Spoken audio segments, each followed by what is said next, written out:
Hello everyone, అందరికీ నమస్కారం.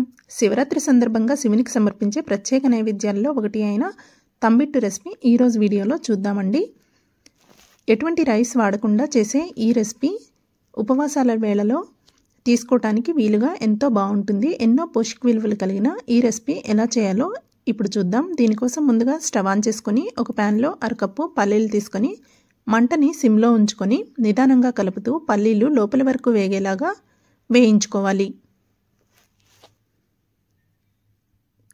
ఇలా కలుపుతూ పల్లీలు రంగు మారి లోపల వరకు బాగా వేగి క్రిస్పీగా అయ్యే వరకు వేపుకున్న తర్వాత స్టవ్ ఆఫ్ చేసుకొని వీటిని వేరొక ప్లేట్లోకి తీసుకొని పూర్తిగా చల్లారనిచ్చి పొట్టు తీసి పక్కనుంచుకోవాలి.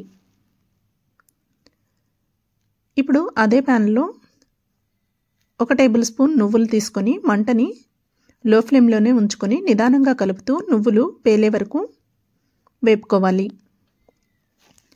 ఇలా నువ్వులు బాగా వేగిన తర్వాత వీటిని కూడా వేరొక ప్లేట్లోకి తీసుకొని పూర్తిగా చల్లారనివ్వాలి. ఇప్పుడు ఒక మిక్సీ గిన్నెలో 1 కప్పు పుట్నాల పప్పు తీసుకొని ఇలా బరకగా మిక్సీ పట్టి ఒక మిక్సింగ్ బౌల్లోకి తీసుకోవాలి. మనం ముందుగా పొట్టు తీసి ఉంచుకున్న పల్లీలను కూడా బరకగా మిక్సీ పట్టుకొని ముందుగా పొడి చేసి పెట్టుకున్న పుట్నాల పప్పు పౌడర్లో కలుపుకోవాలి. ఇందులోనే వేయించి పెట్టుకున్న నువ్వులు 1 టేబుల్ స్పూన్ ఎండు కొబ్బరి పొడి వేసి అంతా ఒకసారి కలిపి పక్కనుంచుకోవాలి. ఇప్పుడు స్టవ్ ఆన్ చేసుకొని ఒక ప్యాన్ పెట్టుకొని అందులో 1 కప్పు వరకు తురిమిన బెల్లాన్ని తీసుకోవాలి. ఇక్కడ 1 కప్పు వరకు సరిపోతుంది బెల్లం. బాగా తీయగా తినేవాళ్ళు కప్పుకి నిండుగా తీసుకుంటే సరిపోతుంది. ఇందులో 1 టేబుల్ స్పూన్ వాటర్ యాడ్ చేసుకొని మంటని సిమ్లో ఉంచుకొని బెల్లాన్ని పూర్తిగా కరగనివ్వాలి.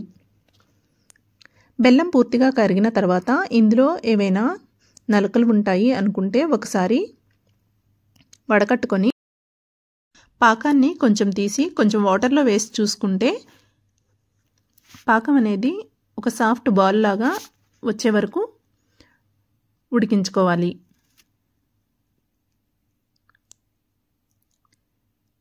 ఇలా వాటర్లో వేసి చూస్తే ఒక సాఫ్ట్ బాల్ అయ్యే వరకు పాకాన్ని ఉడికించుకొని ఇప్పుడు స్టవ్ ఆఫ్ చేసుకొని మనం ముందుగా మిక్స్ చేసి పెట్టుకున్న పప్పుల పౌడర్ని ఇందులో వేసి కలుపుకోవాలి.